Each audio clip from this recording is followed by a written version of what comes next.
and welcome to Lifelong Careers, and thanks for your time today, Chris. Thank you very much, Tanya. Happy to be here. Great. So I'm here with Chris Meyers from Elevated Creative, and Chris is going to run us through today all about his graphic design business and a little bit about himself and his career story and how he came to be where he is today. So thanks, Chris. No worries. So Chris, if you could just explain for us what it is a graphic designer actually does and run us through that would be fantastic. Every graphic designer, I guess, operates a little bit differently to the next graphic designer, but in general, graphic design, I guess, is the process of communicating visually, taking a client's brief, basically sitting down with the client, trying to figure out what they need to convey to their particular target market, and figuring out a way that I can communicate that visually.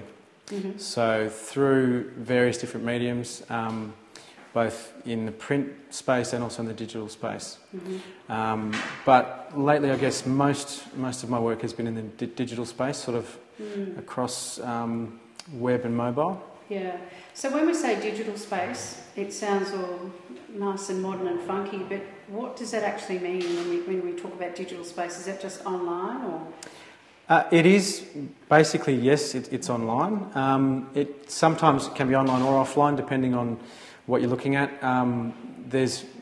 If it's, for example, an iPad or iPhone application, it can technically be offline, in that it's actually stored on the device. Largely the work that we do is all online, so we'll sort of develop stuff that will be responsive, so it'll be web-based, but it'll also display well on a tablet or a phone as well. Yeah. So it actually encompasses web design as well? Graphic design encompasses web design? Very much so. Yeah, not for all designers, but a lot of designers you'll find will start off as graphic designers, and then they'll sort of adapt to the market and the market's needs, and pick up web design as well.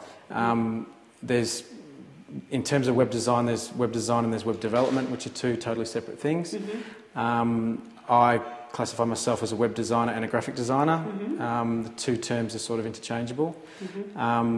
One is you're designing for screen, is a web designer, and there's certain elements that are different to designing for print.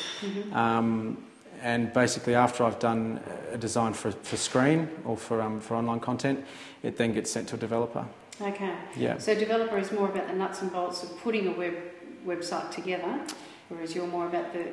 I'm more about the aesthetics, so it's the look and feel of a website, and it's sitting down and consulting with a client and figuring out exactly what their needs are, and delivering a visual that suits those needs and fits in with their market. Then basically I'll physically write a brief to a developer to I guess convey the functionality they need that sits behind the actual design. Okay.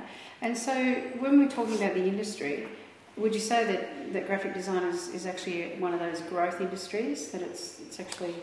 It is definitely a growth industry. There's a lot of places you can study graphic design. However, in regional Australia, it's quite hard to find anywhere to study graphic design. So a lot of the time, people, I guess, are forced to go to the capitals to study. Unfortunately, this means that a lot of them don't come back. Yeah, look, I'm originally from Melbourne, so born and raised in Melbourne. I don't have a traditional graphic design background.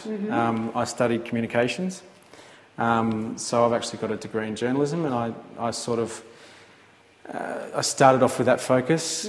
I'm probably going a little bit off track here, but I ended up living in London for 2 years, working for a council in a communications department. I guess a drawing and sort of visual sort of sensibility and certain things that have always appealed to me aesthetically. So I've basically sort of slipped into a design role under the radar a little bit in London, and ended up running a magazine and a website for the council. and decided that that was an area that I really enjoyed and wanted to get further into.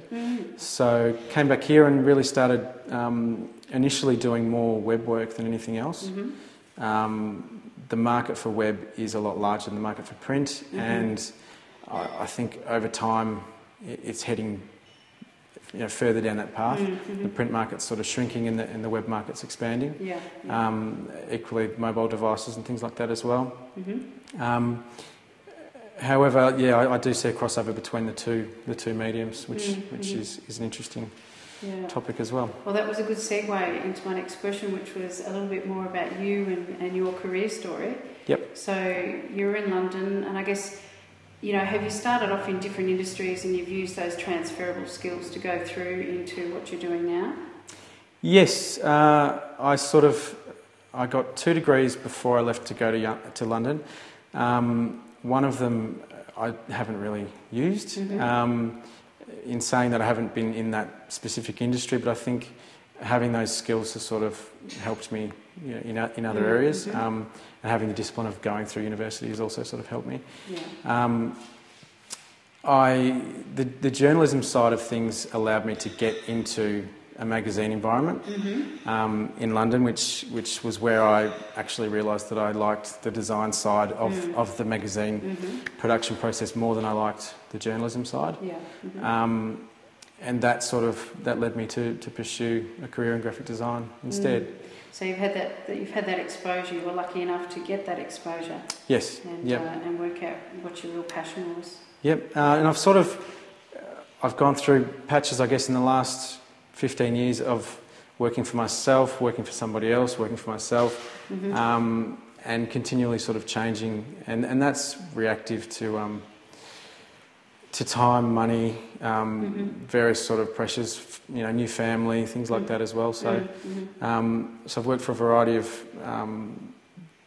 different sort of organisations, from media companies to design houses to running my own magazines to starting Elevator Creative here in Albury, and I guess learning a little along the way, with each step, making a lot of mistakes, without a doubt.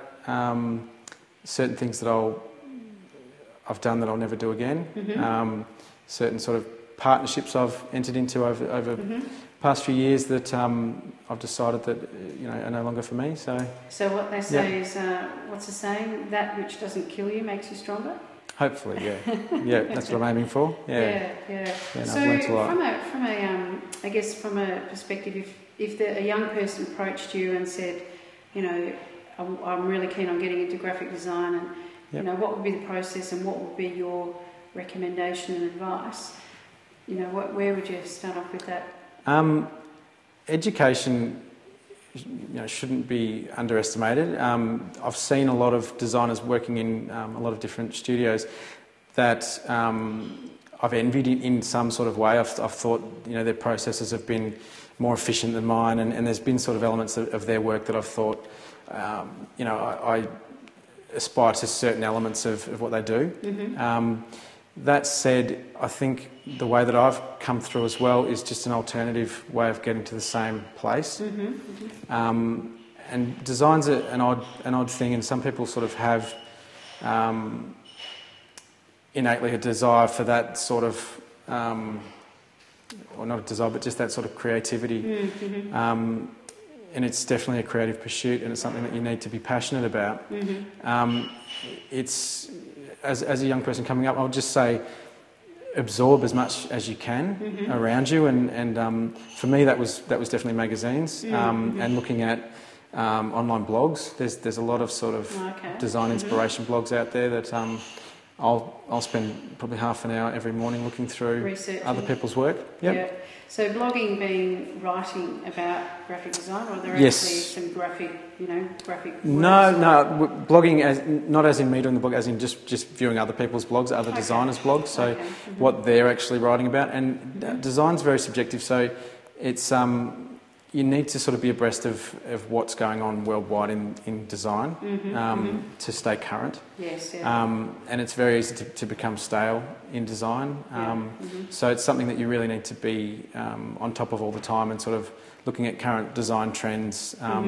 And things come and go in design all the time. Styles come and go, fonts come and go, production techniques come and go. And particularly with digital, things change on a daily basis. New devices are released on a daily basis, and things like the iPad mini just came out a few weeks ago, and that's a different resolution to an iPad. And things like that need to be considered. So there's always a different medium to design for. Yeah, so I guess to give the realities of the profession as well, I mean, what are some of the not so great things about your everyday, you know, a project or a job that you work on? In terms of running my own business, there's plenty. That's just that steps outside the actual graphic design realm and into cash flow and running a business.